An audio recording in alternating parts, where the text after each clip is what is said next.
Every time my wife goes to accompany her childhood sweetheart, who is terminally ill, she hints at me whether we can get a divorce.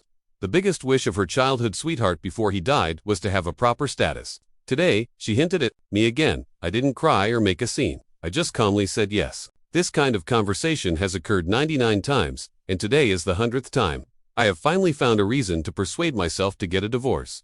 Our child has passed away. Now the only thing left between me and her are 2 thin marriage certificates. 7 days after the child's death, I met Isabella in the mall. She was holding shopping bags full of goods. When she looked at Henry, the tenderness in her eyes almost overflowed. But as soon as she saw me, she frowned. "Why are you here too? Didn't we agree to get a divorce first? Could it be that you've changed your mind?" She looked at me wearily, and her cold eyes pierced straight into my heart. Henry gave her a glance, and then looked at me with an apologetic expression. "Julian, don't get me wrong. Isabella just really wants to marry me." As he spoke, he secretly glanced behind me and smiled triumphantly. "Our wedding is scheduled for a week later. You're welcome to come and attend with your baby." I subconsciously clenched my fists. Before I could speak, I was interrupted by Isabella. "How can a stay-at-home dad like him attend a wedding? The child is so young. Don't let him bring bad luck to you by accidentally offending you." At that time, my hand on my side froze. I was, once again, shocked by Isabella's ruthlessness. "You don't think it's unlucky that Henry has a terminal illness? You don't think it's unlucky to shuttle back and forth in the hospital every day? I take care of your child at home, but you think I'm unlucky. It's really ironic. But then again, I'm not Henry. How could I deserve your care? Otherwise, you wouldn't have known that our child needed to get vaccinated but refused to show up even once. If you had just asked me, you would have known our child has already passed away." Seeing that I didn't speak, Isabella didn't care either. She lowered her head and discussed the wedding details with Henry on her own. I watched silently, and many images flashed through my mind. Ever since Henry got a terminal illness, Isabella has been like a different person. She no longer cares about our child and doesn't want to go home. It's quite common for her to disappear suddenly. At first she said, "Julian, Henry is seriously ill. I can't not stay by his side. Don't worry, I just feel sorry for him. There's no other meaning." Later she said, "Julian, Henry's greatest wish before he dies is to marry me. I don't want him to have any regrets." I knew what she left unsaid, but I didn't want to understand. She has given such hints 99 times. I also found 99 reasons and refused her 99 times. Until the 100th time, she stopped hinting. That day, I had just taken the child to get the 3rd vaccine shot of the year. As soon as we left the hospital, I received a text message from Isabella. There was no concern, no comfort, just a cold notice. "Meet me at the Civil Affairs Bureau at 9 o'clock. The day after tomorrow. Let's get a divorce." With just one sentence, 16 words, I was completely flustered. When I came to my senses again, my child and I had been knocked over by an out-of-control vehicle that day. I held my child's gradually cooling body and made countless phone calls to Isabella, but in the end, the only call that got through was to 120. The doctor told me that the child had passed away. I lay in the hospital bed waiting from dusk till dawn and only received a message from her. "Don't call me so many times in the future. The ringtone is too noisy." I looked at the message on my phone and bit my lips until they bled. "Isabella, I promise you, from now on, we will have no more connection. I wish you happiness." The memory stopped abruptly. Isabella pushed me and casually reminded me, "Remember to go get a divorce with me tomorrow. Stop pretending to be not feeling well." I was stunned for a moment and remembered 3 days after the car accident, Isabella called me. It was also the only phone call made at the gate of the Civil Affairs Bureau. At that time, I had just finished an overnight infusion and was in a very poor state. When I answered the phone, I pressed the wrong button and turned on the speakerphone. Isabella's impatient questioning echoed throughout the entire ward. "Julian, is this really necessary? We agreed to get a divorce at 9 o'clock. It's already 12 o'clock now. What excuse are you going to come up with to refuse this time?" Facing the strange look of the nurse, it took me a great deal of effort to hold back my trembling and replied softly, "I'm in the hospital." The breathing on the other end of the phone suddenly stopped and soon returned to normal. I heard Isabella's disdainful chuckle. "Come on, stop making excuses. I'll give you one last chance. Next Wednesday, we'll meet at the Civil Affairs Bureau." After the call ended, the nurse didn't say anything and just walked out silently. At the moment the door closed, all my self-esteem was completely shattered. At that moment, I realized that the most heartbreaking thing is not the hurt from a loved one. It's the pity from onlookers when your loved one hurts you. I closed my eyes and pulled myself out of the quagmire of memories. "Okay." Isabella raised her eyebrows and continued. "After we get divorced, you can stay at home and take care of the child peacefully. Don't bother me if there's nothing important." Okay, maybe I agreed too readily, and Isabella was taken aback for a moment. She let go of the hand that was around Henry, and her gaze fell on my pale face. "How's the child? Has he been good recently?" As soon as she said that, my eyes instantly turned red. I tried my best to hold back the choking in my throat. "He's good, very good. So good that even when he left, he didn't want to make me suffer for too long." Afraid that I couldn't control my emotions any longer, I didn't dare to speak. I turned around and left directly. The moment we passed each other, I noticed the lipstick mark on Henry's collar. It was the same color as the lipstick on Isabella's lips, and it was also the same color as the blood on the ground in the parking lot that day. When I passed by a children's clothing store, the clerk warmly stopped me. "Mr. Julian, the clothes you ordered last time have arrived. Is it convenient for you to pick them up today?" I wanted to say no, but my eyes uncontrollably fixed on the boy in the poster. If my child could have grown up safely, he would probably be this cute too.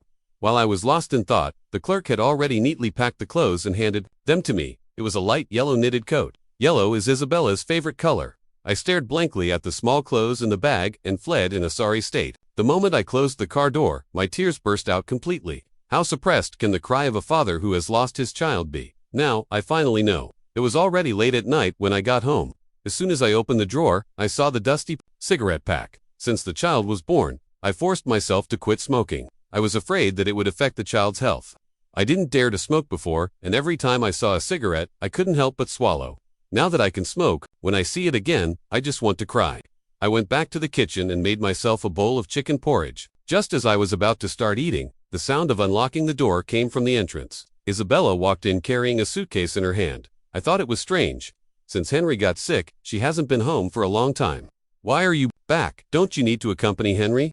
Isabella dragged the suitcase straight into the bedroom and casually said, "I'm going to marry Henry soon, so I'm here to get my luggage to avoid any trouble later." I gave a hum, but my mind uncontrollably recalled Henry's words. "Our wedding is scheduled for a week later. You're welcome to come and attend with your baby." That's right, there are only a few days left. If she doesn't move her things now, in a few days, it will be contaminated by the bad luck of me and the child, and it won't be easy to get rid of. Tears fell into the bowl, just like Isabella's love for me disappearing silently. But it wasn't like this before. She was clearly looking forward to the birth of this child.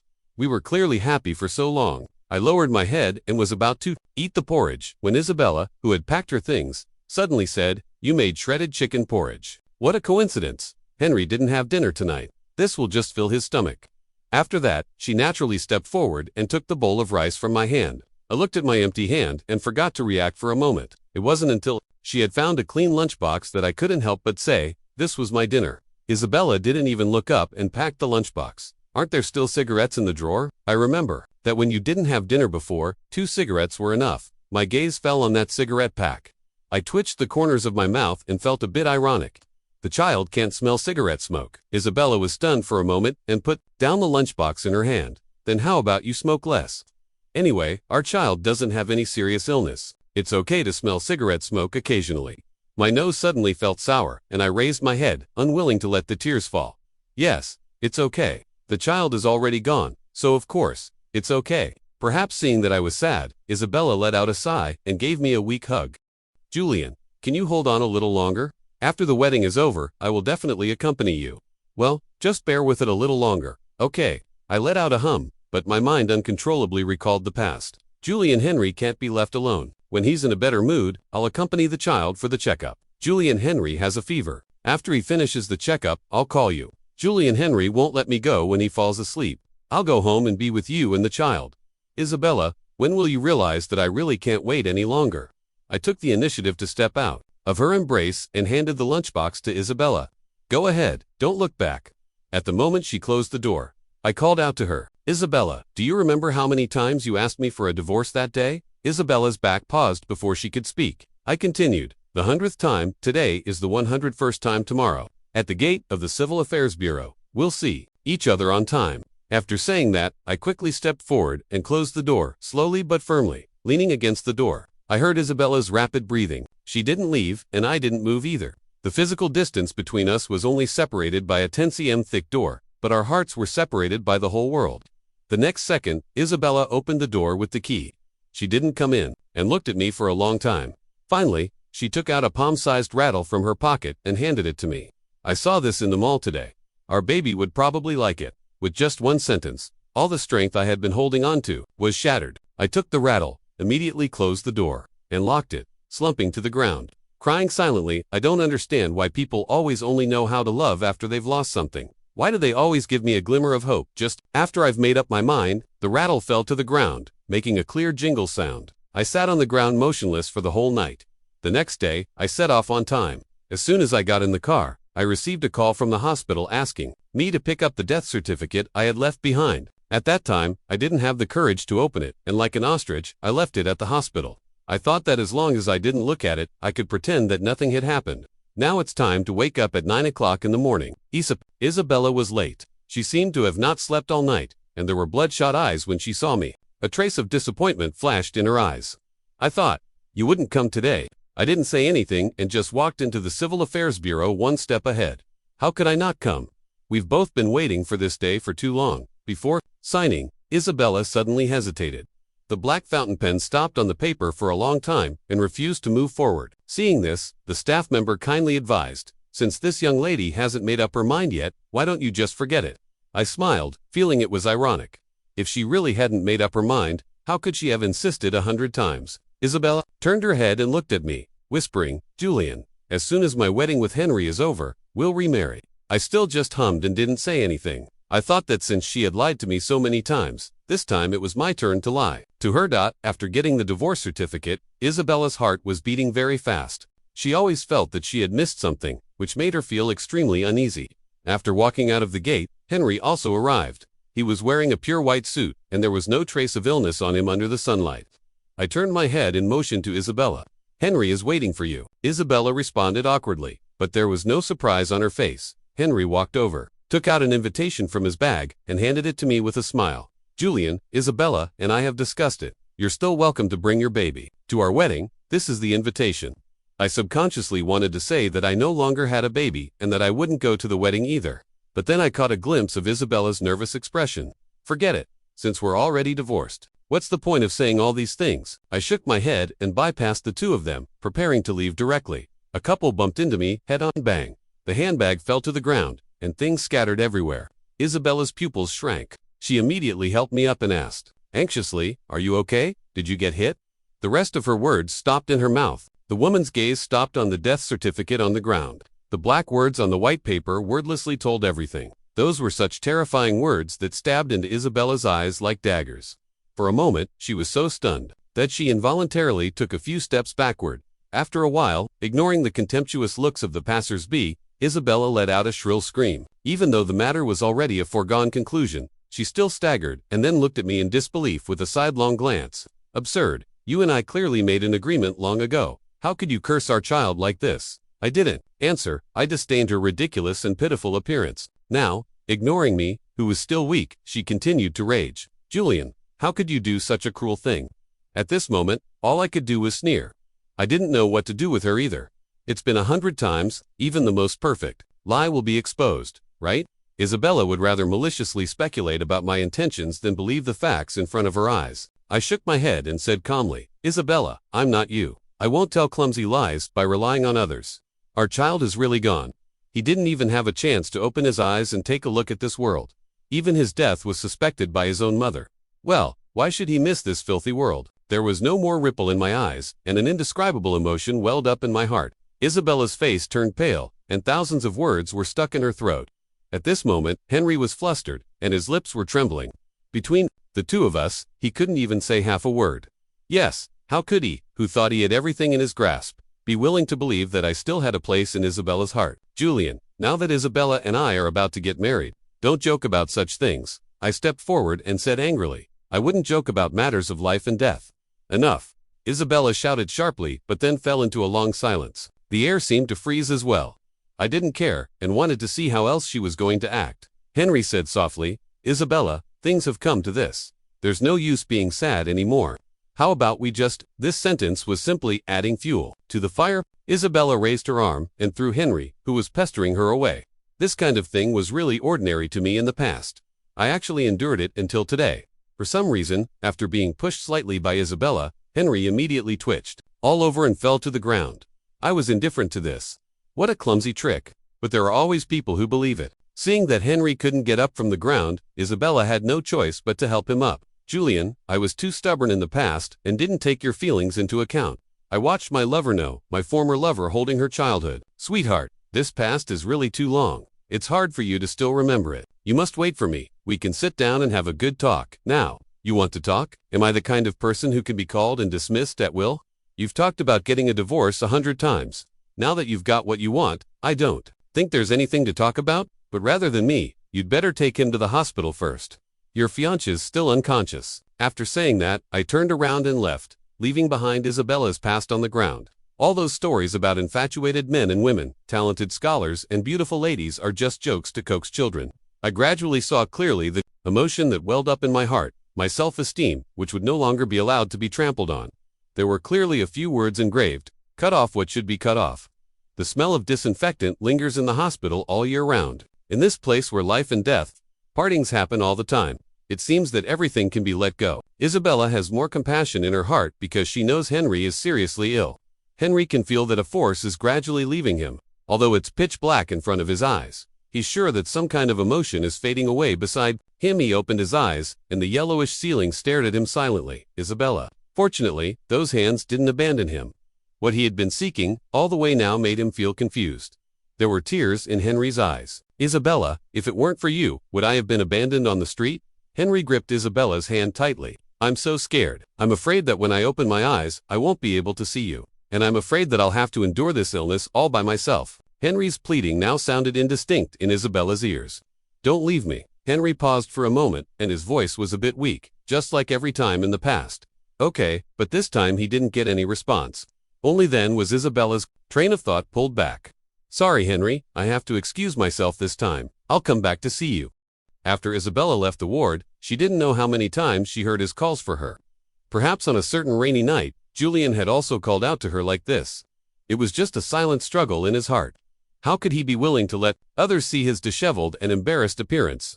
Isabella rushed back to the Civil Affairs Bureau in big strides.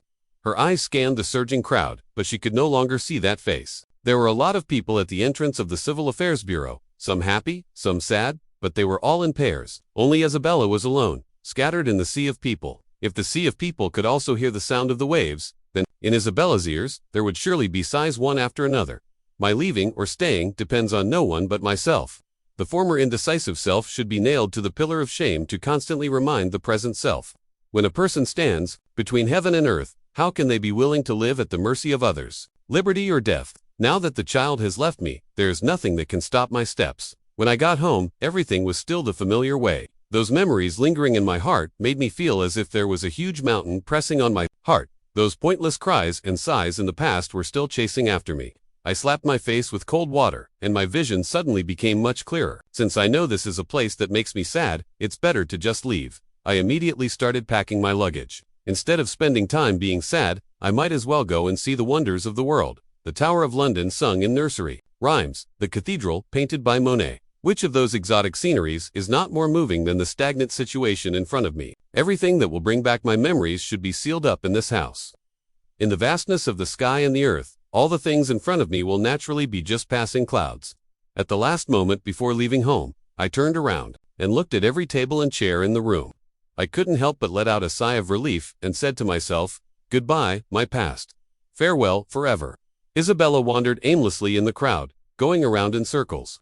It finally announced this frustrating result. I really did leave without saying goodbye like this. But in Isabella's eyes, perhaps I just went home because of my sadness. That place still has bits and pieces of the life she and I had together. Isabella didn't hesitate to head straight home, and the howling north wind rushed past her ears. Her already confused thoughts were constantly disturbed by the harsh ringing of the phone. It was Henry again. Whenever things don't go his way, he will never give up. But at the moment, there is only room for one person in Isabella's heart, and it's not him. Memories from that time flooded into her brain without mercy. At that time, popular catcons were floating in the sky. I coughed badly due to an allergy, but I didn't want to go to the hospital because I had to take care of the child. During the most difficult time, I called Isabella and asked her to come back and take care of the child, but she chose to go and see Henry for the last time. At that time, there was frost on the window. I held the child and watched the sycamore leaves outside the window fall, one by one. I said I would use those fallen leaves to make a painting as a first birthday gift for the child. Now our child will never have the chance to receive this surprise. One thing after another was vividly remembered.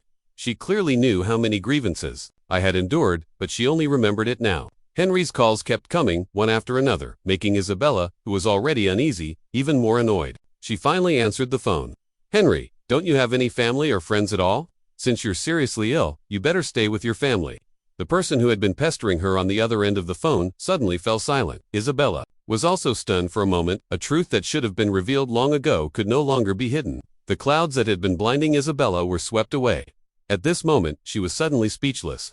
When she came to her senses, she thought, "Suspect me of faking it." She didn't know that the childhood sweetheart she had been caring about every day was the one who was telling lies. He even didn't hesitate to use matters of life and death as an excuse.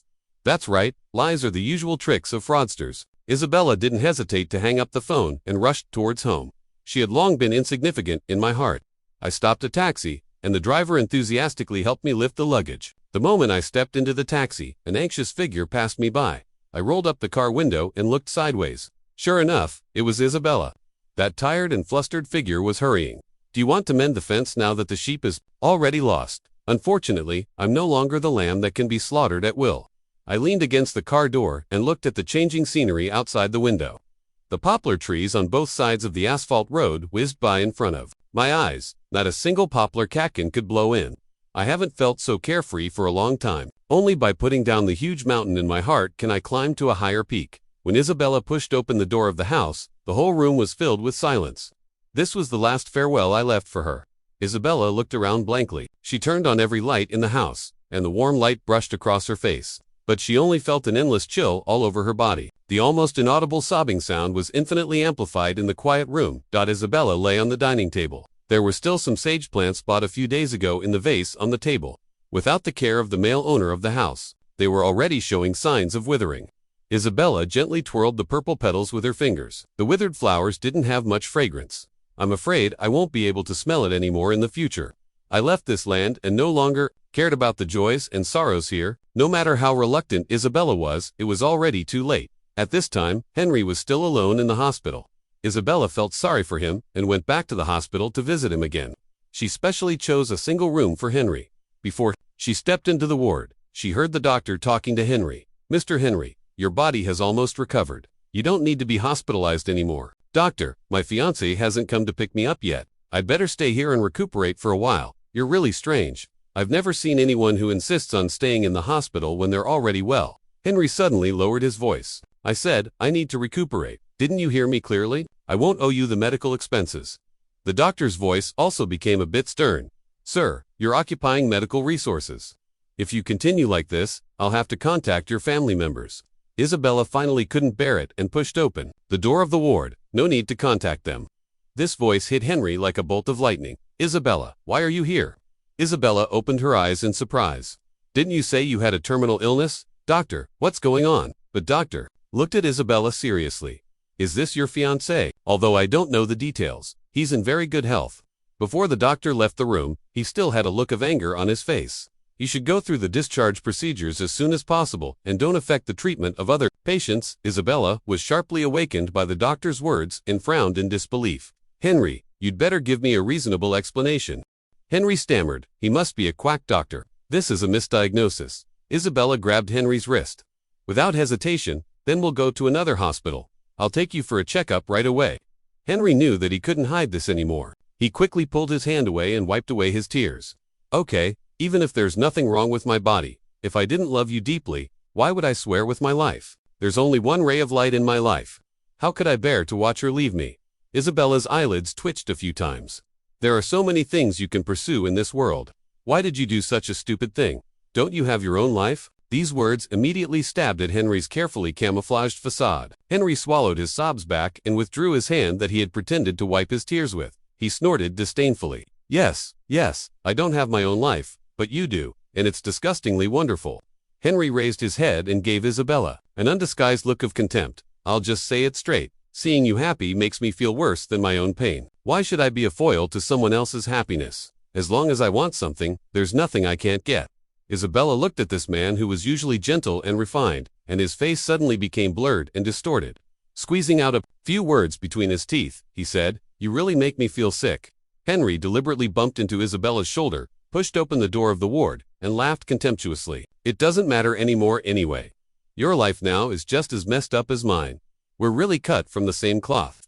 Isabella stared out the window with a hollow look. Naturally, she had no idea how splendid my life was at that moment, and I didn't care how desolate she was either. It's fate that we've gone our separate ways. Isabella, lost and dejected, was like a puppet. She dragged her numb body back to the home that was already empty.